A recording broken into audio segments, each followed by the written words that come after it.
अगर तुम्हारा ख्याल है कि वहां बैठ के चूहे हमें धमकियां दे रहे हैं, मैं ये तुम्हें, अच्छा मेरी पेशेंट को ही सुन लो। ये जो तुमने सारी पुलिस, बंद करो, ये जो तुमने सारी पुलिस बुगवाई है, ये मेरी पेशेंट को ही सुन लो। जब हम इस्लामाबाद के करीब पहुंचेंगे, ये सुन लो, कातिल सनाउल्लाह सुन लो, जब हम इस्लामाबाद के करीब पहुंचेंगे, ये मेरी पेशेंट को ही सुन लो कि जिस पुलिस के ऊपर अब इतना करोड़ों रुपया खर्च कर रहे हैं, वो हमारे साथ शामिल हो जाएंगे, क्योंकि वो भी पाकिस्तानी है, वो भी चोरों के खिलाफ है। तो इंशाअल्लाह एक तो हम वहां पहुंच रहे हैं, दूसरा गुजरावाला नौजवानों, मुझे पहले ये बताओ, मुझे हाथ उठा के बताओ कि तुम पहुंचोगे इस्लामाबाद? बस तो वक्त आ गया है हल्फ लेने का। मैं चैलेंज करता हूं कि जब भी नवाज शरीफ तुम वापस आओ और इलेक्शन लड़ो, मैं चैलेंज करता हूं तुम्हारे हल्के में जाके तुम्हें हराऊंगा। जरदारी तुम्हारे पीछे मैं सिंध आ रहा हूं। सारे आजम स्वाति की प्रेस कॉन्फ्रेंस अपने मोबाइल फोन पे देखो। मैं वो पाकिस्तानी हूं जिसने अपने मुल्क को टूटते देखा था। ईस्ट पाकिस्तान हमारे से अलहदा हुआ था। मैं ईस्ट पाकिस्तान अंडर 19 का मैच खेलने गया, हमें पता ही नहीं था कि वहां कितना गुस्सा है ईस्ट पाकिस्तान के लोगों को। क्यों गुस्सा था? क्योंकि उनकी जो सबसे बड़ी जमात, जो पाकिस्तान की सबसे बड़ी जमात, वो ईस्ट पाकिस्तान से थी। वो इलेक्शन जीत गए थे, लेकिन ईस्ट पाकिस्तान के लोगों को गुस्सा यह था कि जो उनका हक था, जो मैंडेट था, वो नहीं दिया जा रहा था। क्यों नहीं दिया जा रहा था? क्योंकि यहां एक सियासतदान, उसने साजिश की अपनी कुर्सी के लिए। उसने ईस्ट पाकिस्तान की पार्टी जो इलेक्शन जीत गई थी, उनको हक नहीं दिया कि जो उनका हक था कि जब इलेक्शन जीते तो उनको क़यादत करनी चाहिए थी। वो उस सियासतदान ने पाकिस्तान की फौज को उस पार्टी के खिलाफ खड़ा कर दिया और नतीजा ये हुआ कि पाकिस्तान टूट गया, हमारा मुल्क आधा हो गया। आज फिर ये जो लंदन में बैठा हुआ भगोड़ा है और इस मुल्क की सबसे बड़ी बीमारी जरदारी, ये दोनों डाकू मिलकर कोशिश कर रहे हैं कि पाकिस्तान की सबसे बड़ी जमात, उसको मुल्क की इस्टेब्लिशमेंट के खिलाफ खड़ा करें। इस्टेब्लिशमेंट को, फौज को बड़ी जमात के खिलाफ खड़ा करें। यह साजिश है, यह मुल्क के खिलाफ साजिश है। और सुन लो, हम इमरान खान की जीना मरना पाकिस्तान में है। इमरान खान ने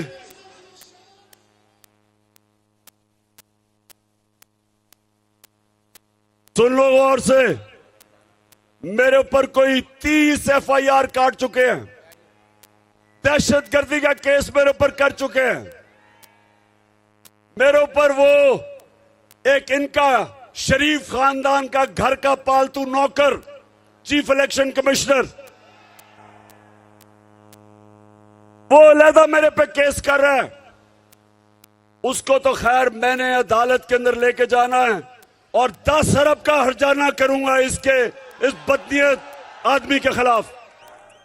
ये सब मिलके, ये सारे मिलके एक इनका मकसद है कि किसी तरह ये चोर ऊपर मुसल्लत हो जाएं और पाकिस्तानी फौज को टाकरा करवाएं। पाकिस्तान की सबसे बड़ी जमात और वाहिद जमात जो एक फेडरल पार्टी है, जो मुल्क को इकट्ठा रख सकती है, इनकी तो खानदानी जमातें सुकड़ के छोटी छोटी जमातें रह गई हैं।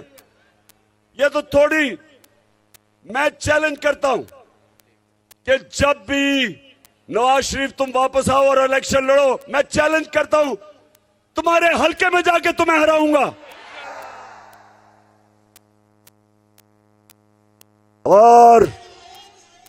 और जरदारी तुम और तुम्हारा देसी वलैती बेटा जो अंग्रेज की तरह उर्दू बोलता है, बारिश आता है तो पानी आता है, 14 साल में उर्दू नहीं सीख सका। मैं सिंध आ रहा हूं, मुझे जरा इधर से फारग होने दो। जरदारी तुम्हारे पीछे मैं सिंध आ रहा हूं, तैयारी कर लो। सिंध के लोगों को सबसे ज्यादा आजादी की जरूरत है, सबसे ज्यादा जुल्म सिंध के लोगों के ऊपर है।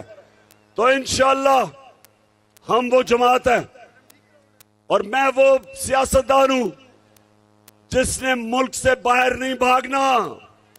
मैं नवाज शरीफ नहीं हूं कि हर वक्त जब उसके ऊपर कोई केस होता है पहले मुशर्रफ के घुटने गोडे पकड़ के एनआरओ लेके बाहर भाग गया, फिर एनआरओ लेके वापस आया, फिर यहां डाके मारे, फिर जब वक्त आया एहतसाब का, फिर इसने अपने रिजल्ट जो इसके मेडिकल रिजल्ट थे उनमें भी धांधली की और उसके बाद बीमार करके फिर बाहर भाग गया। और आप इंतजार कर रहे हैं कि जनाब बड़े ताकतवर एस्टेब्लिशमेंट से इसको एनआरओ मिलेगा और ये वापस आ जाएगा, जिस तरह मनी लॉन्ड्रर इसहाक डार वापस आ गया। नवाज शरीफ, तुम सब, मैं अपनी सारी कौम को आज कह रहा हूं कि इंशाल्लाह हम सब मिलके डाकू नवाज शरीफ का इस्तकबाल करेंगे और सीधा एयरपोर्ट से तुम्हें अडयाला जेल लेके जाएंगे।